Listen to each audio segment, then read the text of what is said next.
So I'm Vanessa. I'm based here at St Barnabas and I am the Refresh coordinator. So Refresh is our midweek community for families, parents and carers of little ones, so 0s to 3s. You might think that's a toddler group, but it's really not a toddler group. It's like a toddler group turned on its head. Our strapline is that it's for you, as in for the parents and carers and your little ones. It's called Refresh. We want people to be refreshed emotionally, physically, and really importantly, spiritually. So obviously as Christians, we want to share the love of God with these families and for them to encounter that in the place that they find themselves.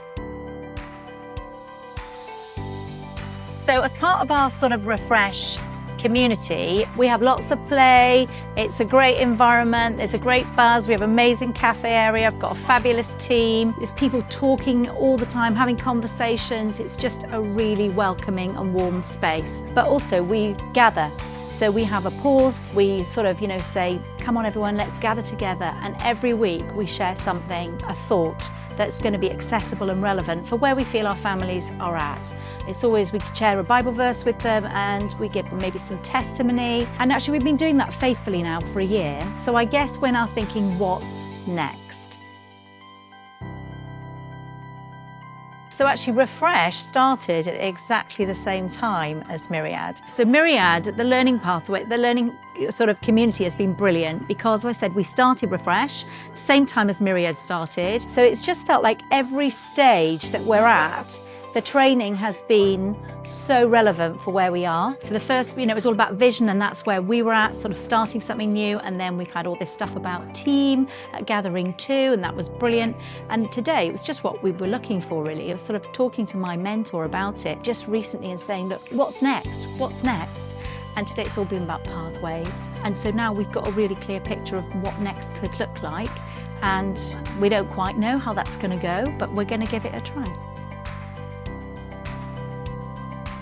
I was just thinking of a mum this week. I had spoken to her the week before and she was really anxious. She was very anxious about nursery places for September. So we'd had a little bit of a chat and I was like, well, come on, let's pray that when you contact the nursery this week, that you will get a reply from them. So it was quite a simple prayer, but it was also a very specific prayer. And then when she came in this week, I was like, how's the week gone? Did you contact the nursery? And she's like, I did, and they replied.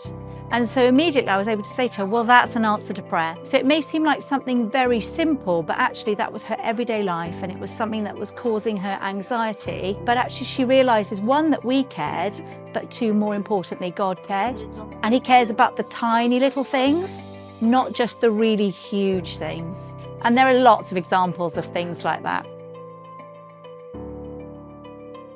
First steps, I think you've got to start with prayer. You've got to feel sort of called. There's got to be something on your heart that you're thinking, is God calling me to do this? Then it's start praying for other people to gather. And it's that sort of the whole vision side. But I think it is like definitely pray, gather some like-minded people, obviously have a conversation with your church that they're on board and they're happy to release you. And really just start small, start doing something and see what God does with it.